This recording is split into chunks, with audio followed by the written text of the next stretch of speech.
All right, my friends. So this is the video for Ohm's Law and electrical power. I'm sorry I'm not doing this live. My internet has been crazy, so I'm like recording this on my laptop, and then I'm going to transfer it to my phone, and then upload it to Canvas and YouTube, and use my phone data instead of the internet. I don't know why it's being stupid. But let's talk about Ohm's Law and power. So just to kind of like save some time, make this a little bit easier, make it so that you can see my face for pretty much the whole time, I uploaded the PDF of the actual notes that are in Canvas into OneNote, and I'm just going to kind of annotate that. So Ohm's Law and electrical power, which you guys have learned a little bit about Ohm's Law already from that one activity we did like 8 weeks ago, 2 months ago now, which is crazy. So Ohm's Law is an equation that describes how a circuit element or the circuit as a whole is going to react given a specific set of parameters. So Ohm's Law is really this equation here. This V equals IR. So V is the voltage, which remember is like our energy type thing. I is the current, which is the amount of charge moving through a space. And then R is the resistance, which is what is using the energy. Okay, so we can use this Ohm's Law for an individual current or individual circuit element like a resistor or a light bulb, or we can use it for the circuit as a whole. Like if we know the total resistance of the circuit and we know the voltage, what is then the current output of the battery? Okay. So most common questions with this equation, sorry, I just want to make sure that you can see me, is going to be the relationship. So other than just like plugging in and substituting in numbers, the relationships in this equation are going to be really important. So the first relationship I want to look at is the relationship between voltage and resistance. Now, whenever we're looking at a relationship between two things in a 3-variable equation, we're going to assume that the other thing is held constant. So as I have written here, for a constant current, the larger the resistance, that should say the resistance, let me just change that real quick. Let's draw. So the larger the resistance, the larger the voltage used by the resistor. So essentially, the larger the resistance, it means the harder it is for the current to get through. So the current uses more energy in that resistor. So according to the equation, we have a relationship that looks like V is proportional to R, which is a direct relationship, which is why this graph is a line. Okay? Now the slope of that graph actually ends up being I, because remember, slopes are change in Y over change in X. So if we graph current on the y-axis and resistance, voltage on the y-axis and resistance on the x-axis, if we look at this equation up here and we divide both sides by R, what we're left with is the current. So the slope of a V versus R graph is going to end up being current. Okay. So the other thing we can look at, or the other graph we can look at, is a V versus I graph, or voltage versus current. So this is for a constant resistance. So let's say we just have one single resistor and we're changing the voltage through that resistor. We're changing the current through the resistor and looking at how the voltage drop across that resistor changes. So for a constant resistance, more voltage is going to end up leading to more current, or more current is going to end up leading to more voltage. It ends up being a direct relationship. And again, if we look at equation for Ohm's Law, V equals IR, we end up seeing that V is proportional to I, right? Which is, again, a direct relationship, so that's why we see a line there. Now, this slope represents resistance, so if we divide voltage by current, we end up getting resistance. Yeah. Right, and then the last graph is current versus resistance. So this is going to be for a constant voltage. So let's say we have a 9-volt battery, and we're changing out the resistors in that circuit. Okay, more resistance is going to lead to less current. Okay, current is kind of like people. They enjoy the path of least resistance. So if the resistance in the circuit is higher, less current is going to be able to come from the battery. Okay, now looking at the equation V equals IR, it's not immediately obvious what the relationship is. So we're going to divide V, let's say, by R, and we end up seeing that I is proportional to 1 over R, which is an inverse relationship, which is why we see this hyperbolic graph. Okay. Now, if we wanted to get a line, we would need to graph I versus 1 over R. Okay. And then in that case, the slope would be V, because remember, slopes are change in Y over change in X. So we would have I over 1 over R. This 1 over R, the R comes back up into the numerator, so it actually ends up being I times R, which is the voltage. So, objects in a circuit are either considered ohmic or non-ohmic, okay? Meaning they follow Ohm's law, this V equals IR, or they don't. Now, the reason why we use resistors in a lot of our circuits instead of like light bulbs or toaster ovens is, at least when we follow them, is that resistors follow Ohm's law. Okay? Non-ohmic devices like light bulbs don't follow Ohm's law. Essentially what that means is their resistance varies as voltage and current vary. When in reality we want that resistance to be constant. There we go, that's the word. So a non-ohmic device, a voltage versus current graph, instead of being a line like it is up here, okay, that graph would actually have some type of curve to it. And this would mean a non-constant resistance because the slope is not constant. Okay? So we're not really going to study devices that that happens to. We're not going to study non-ohmic devices. Okay? But if they ask a question, about ohmic or not ohmic, that's what's going on. Okay, so here's an example of how to use Ohm's law. Let's say we have a 12-volt battery attached to a 3 ohm resistor. We're only going to have one resistor in this case. We're going to talk about multiple resistors later on. So to find the current through the circuit, we just use the equation V equals IR, or Ohm's law. We plug in 12 volts for V because that's the voltage. We're looking for I, and R is 3 ohms. So we divide both sides by 3, and we end up getting a current of 4 amps. Fairly easy equation to use mathematics-wise.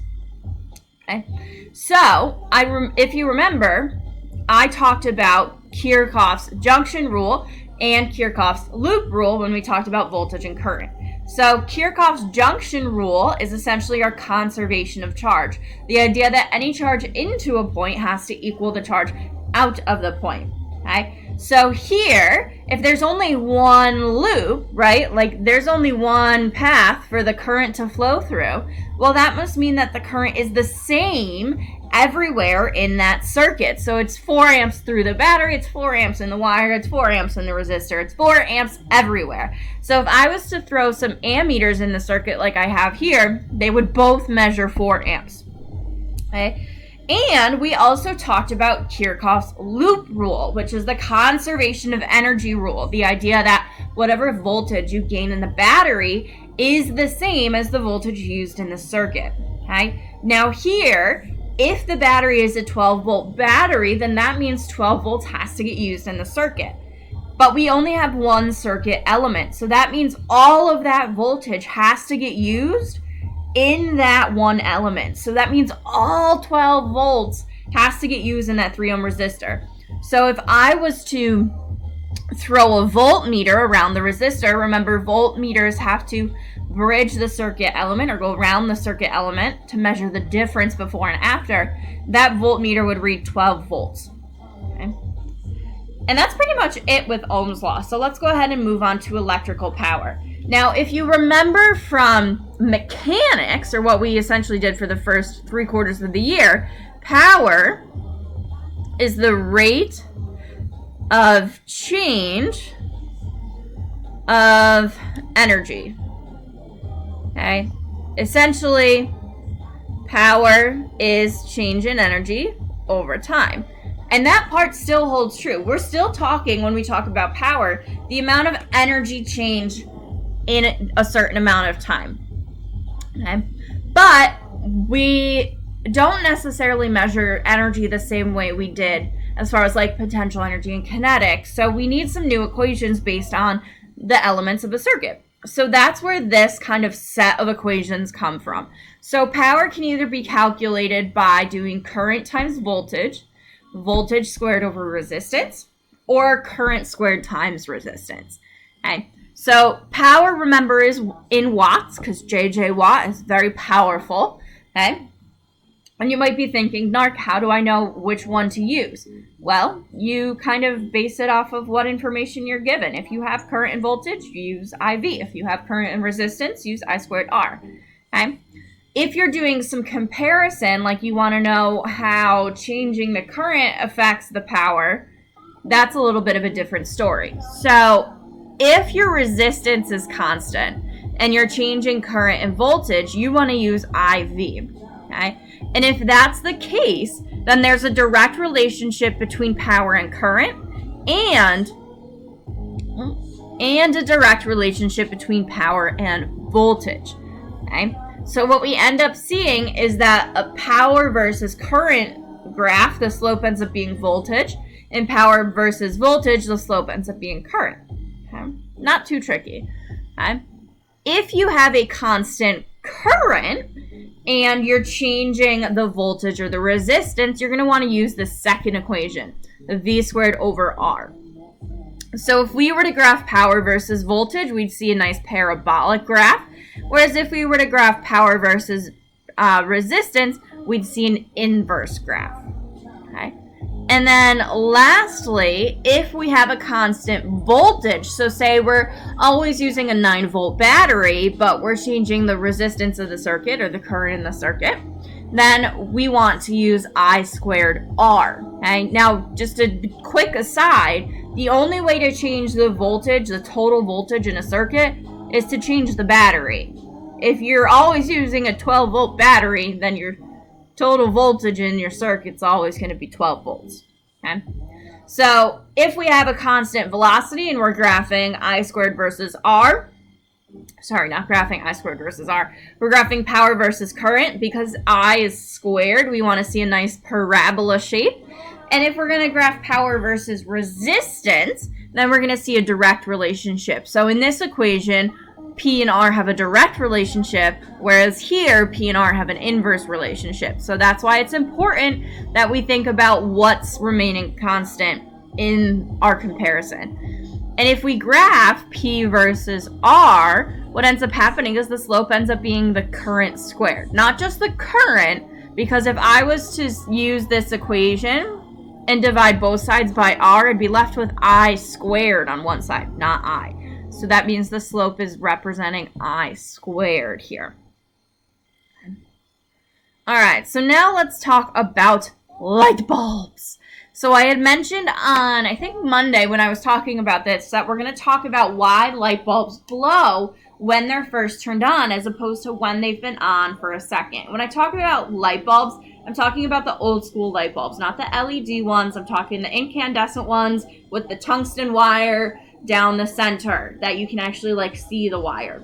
Okay, because this comparison only really works with that. Okay? So why do light bulbs glow when they're turned on? So when the switch is first flipped, the bulb has been on for a while, the voltage ends up being the same. So whether the flip is switched or the bulb has been on for a while, voltage is the same. It's still, 120 volts running through it. That part's not going to change.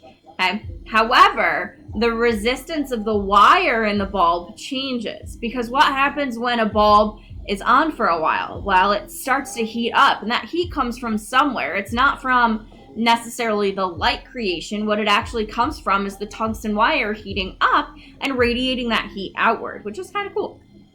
Okay? So initially, that tungsten wire, when we first turn it on, is cold. Now, if you remember from Monday, when we have a cold wire or a cold resistor, that resistance ends up being lower because the molecules in that wire resistor are relatively at rest, so it's easier for the charge to get through. So if we have lower resistance, according to Ohm's law, for the same voltage, as resistance decreases, current increases. So when we first flip the bulb on, we have a ton of current flowing through that light bulb. Okay? While the wire is hot, meaning it's been on for a while, that must mean we have a higher resistance. Again, that comes from the fact that the molecules in the wire are bouncing all over the place, and it's harder for the charges to get through. So according to Ohm's law, for a same voltage as resistance increases, current actually decreases. So the current flowing through the light bulb decreases as time goes on. The bulb blows when it's first turned on because the wire, when cold, can't handle all of that charge flowing through it. And essentially the wire explodes. That's why it blows, because the wire literally explodes. It can't handle all of the charge coming through it. Okay? So that's why your light bulbs most likely are going to blow when you first turn them on, because they can't handle that initial rush of current. It's the same reason why you have surge protectors on all of your electronics, so you don't blow any of the wires or connections in your circuits when they're first turned on, because that would be bad in like your television, right? If all of a sudden you had all this extra current and then your wires in your television started blowing, that would be annoying. Okay, that's why surge protectors are important if your house gets struck by lightning, because lightning is going to force a huge amount of current through all of your household wires, which could cause them to blow, which could cause a fire if that current is large enough. Okay, that's actually how a lot of household fires can actually start. Right? So more on light bulbs. You'll notice that a lot of light bulbs are rated 60 watts versus 120 watts. That is their power rating. So it's how much energy that light bulb uses as time goes on. So a 60 watt light bulb uses less energy than a 120 watt light bulb. But the thing is 60 watt light bulbs are much, much dimmer. Okay? That's why you might use a 60 watt light bulb in a room that you don't really care about it being bright, like your bedroom, right? You don't need super bright lights in your bedroom. Whereas you're going to use a brighter lamp or a brighter light bulb in somewhere like the kitchen, where bright light is very important. So more power means more brightness for light bulbs. Okay? And then I think the last thing we're going to talk about today is shorts. Now, I'm not talking about like summertime, short pants. I'm talking about shorts in a circuit. And then you guys did part of this as an activity as well. You figured out what happened when you did a short. And when you did that, you probably saw the circuit caught fire. Okay? So if a circuit is shorted, it means that there's no longer a current passing through a resistor to complete a loop. So this line right here represents the short. So the current doesn't have to go through the resistor, right? It can completely avoid any resistance and just go through the wire, okay? So this leads to a resistance of nearly zero in our circuit. But the thing is we still have to follow Ohm's law, V equals IR. So as this R gets really, really small, this current gets really, really big. Okay? And we know what happens when big currents pass through wires from light bulbs. They can explode. Okay? And that can actually lead to a fire if the wires get hot enough and they're next to something that is flammable, which is why a lot of electricians have to make sure that the wires that they're using aren't touching. It's also why we insulate our wires in plastic, so that just in case they do touch, we're not going to be worried about them shorting each other out and causing a fire. Okay? So a short is going to lead to very, very small resistance, therefore very, very large current, which could lead to fire, which is how a lot of like household electrical fires start. There's a short in some circuit, which means two wires touch that shouldn't have touched, and they, got really, really hot, caused a fire. Okay? So again, Ohm's law is this V equals IR. It tells us how our circuit as a whole or our circuit elements are going to behave. And then we also talked about power, which is all of these lovely equations here. So power is the rate of energy usage. So the higher power a circuit draws, the more energy it uses in the same amount of time. And that power is going to depend on how the circuit is behaving or the circuit elements themselves. So it's going to depend on the current, the voltage, or the resistance, depending upon what information we know. And that is pretty much it for this lesson. There we go. Power and Ohm's law and current. If you have any questions, of course, please feel free to reach out. You have 2 Khan Academies due tomorrow. That'll kind of test your knowledge of some of this stuff.